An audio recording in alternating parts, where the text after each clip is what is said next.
At sa buong mundo, ito ang balita.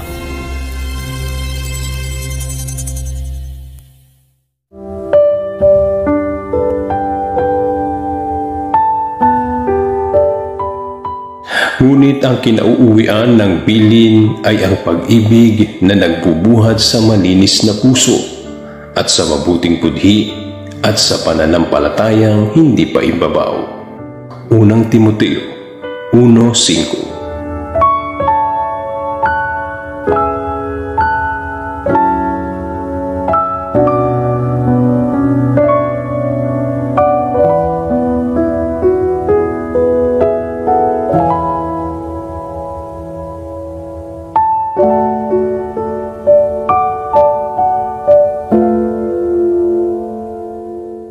Sa ngalan ni Kuya Daniel Rason, ako po si Bernard Danis. At ito sa UNTV, Diyos ang aming sandigan, serbisyo publiko ang aming pinahalagahan.